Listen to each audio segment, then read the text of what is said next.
안녕하세요, 김남훈 원장입니다.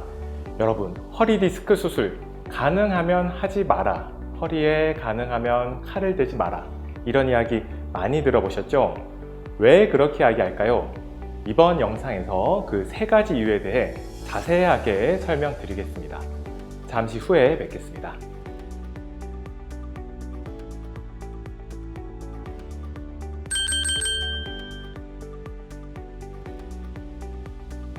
허리 디스크 수술 가능하면 하지 말라고 하는 이유. 첫 번째, 수술을 하게 되면 허리 구조물이 손상을 받아 약해질 수밖에 없습니다. 허리 디스크 수술은 튀어나온 디스크의 수액을 제거하는 것이죠. 그런데 말입니다, 그 수액은 우리 몸 가장 안쪽에 있습니다. 그 안쪽에 있는 수액을 제거하기 위해서는 수액 바깥쪽에 위치하고 있는 근육이나 인대를 건드릴 수밖에 없는데요. 심지어 뼈를 잘라내는 경우도 있습니다. 척추를 지탱하는 구조물들을 잘라내고 건드리면 허리 구조물들이 당연히 약해질 수밖에 없겠죠. 허리 구조물 중에 하나인 인대를 예로 들어 보겠습니다. 자, 인대의 기능이 뭡니까? 뼈와 뼈를 붙잡아 주는 것이죠.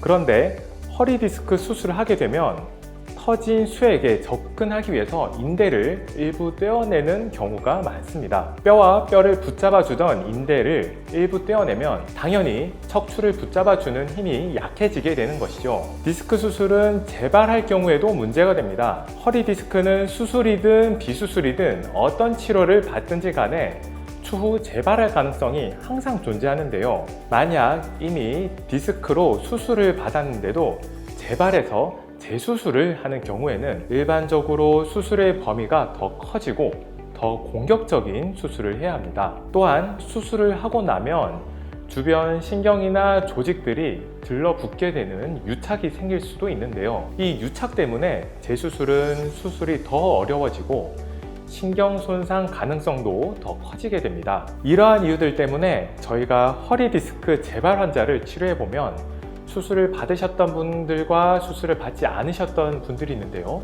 그중 수술을 받지 않으셨던 분들의 치료가 더 잘 되는 경향이 있습니다. 또 수술을 반복할수록 디스크의 손상도 더 커지게 되는데요. 충치 치료를 예로 들어 보겠습니다.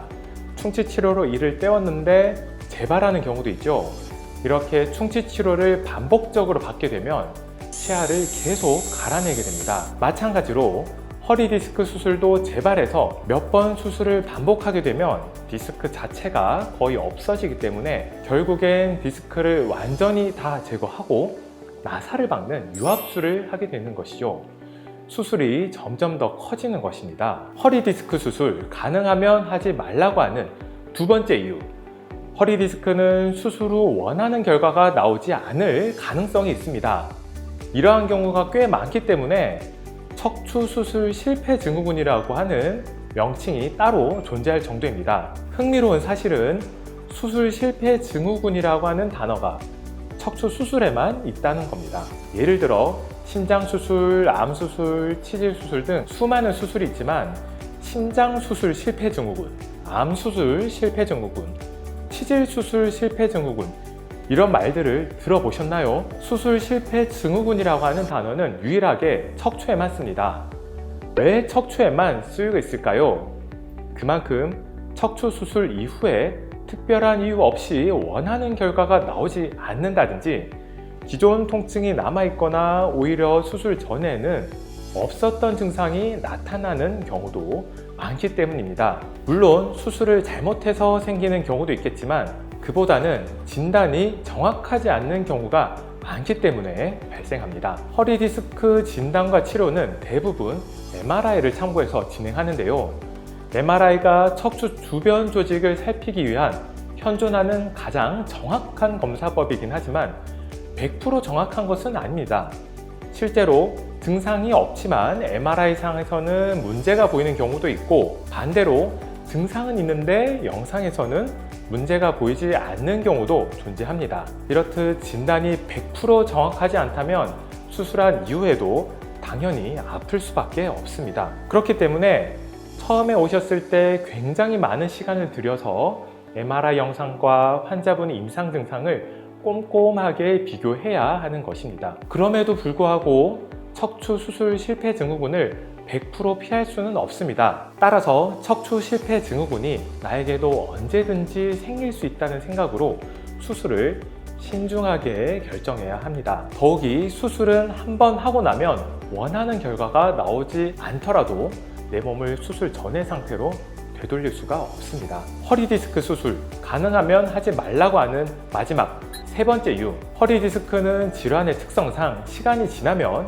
자연적으로 좋아지는 경향이 있기 때문입니다. 자연적으로 좋아지는 경향이 강한 질환이기 때문에 비수술적인 치료를 받아도 좋아질 가능성이 높습니다. 비수술로도 좋아질 수 있다면 굳이 서둘러 수술하실 필요가 없겠죠. 일반적으로 2달 정도 지나면 신경위험증이 어느 정도 가라앉고 6개월에서 1년 정도가 지나면 디스크가 어느 정도 흡수되기도 하고요. 1년 반 정도가 되면 디스크의 찢어졌던 섬유륜이 아물게 됩니다. 터진 허리 디스크가 저절로 회복된다는 것이죠. 또한 디스크가 심하게 터질수록 흡수가 더 잘 되는 경향이 있습니다. 왜냐하면 디스크가 터져서 심하게 밀려나온 수액은 우리 몸의 면역 체계가 그것을 이물질로 인식하기 때문입니다. 더 자세한 내용은 저희가 올린 다른 영상을 참고해 주시기 바랍니다. 이처럼 허리 디스크는 자연적으로 좋아질 수가 있는데 왜 환자분들께서는 서둘러서 수술을 하시려 할까요? 물론 대소변장애나 심각한 마비처럼 의학적으로 수술을 꼭 해야 하는 경우도 있기는 하지만 이러한 경우는 극히 드물고요. 거의 대부분의 환자들이 서둘러 수술을 하시려 하는 이유는 통증 때문입니다. 너무 아프니까 이 통증을 빨리 해소하고자 수술이 몸에 무리가 간다는 사실을 알면서도 서둘러 수술을 결정하시는 것이죠. 하지만 통증이 극심한 한 1, 2주가 지나면 아주 아팠던 통증도 어느 정도 가라앉고 남아있는 통증도 한두 달 정도 지나면 많이 좋아질 수 있습니다. 또한 시간적 여유가 조금 있고 통증이 극심한 처음 2주 정도를 견디실 수가 있다면 우리 몸을 위해서 가능하면 수술을 하지 않고 허리 디스크를 이겨내는 것이 큰 의미가 있습니다. 하지만 디스크가 크게 파열이 되면 치유 시간도 길고 통증도 극심하고 우울감, 두려움 등의 복합적인 이유들로 혼자 이겨내기가 정말 쉽지 않습니다. 허리 디스크 파열을 처음 겪은 환자들에게는 너무 힘들기 때문에 이 경험이 마치 에베레스트 산에 혼자 올라가는 것만큼 무섭고 두렵게 느껴진다고 하는데요. 만약 여러분들이 에베레스트 산을 처음 올라가는데 혼자 올라가실 수 있겠습니까? 당연히 그 길을 많이 가본 전문적인 가이드의 도움이 필요하겠죠. 마찬가지로 여러분들 역시 수술을 하지 않고 이 과정을 잘 이겨낼 수 있도록 도와줄 전문가가 필요합니다. 여러분의 허리 디스크 파열이라는 어려운 초행길을 같이 걸어줄 사람들이 바로 저희와 같은 비수술 치료를 하고 있는 척추치료 한의사입니다. 허리 디스크 환자 여러분, 허리 디스크는 수술 없이도 충분히 좋아질 수 있는 질환입니다. 그러니 끝까지 희망의 끈을 놓지 않으시길 바랍니다. 감사합니다.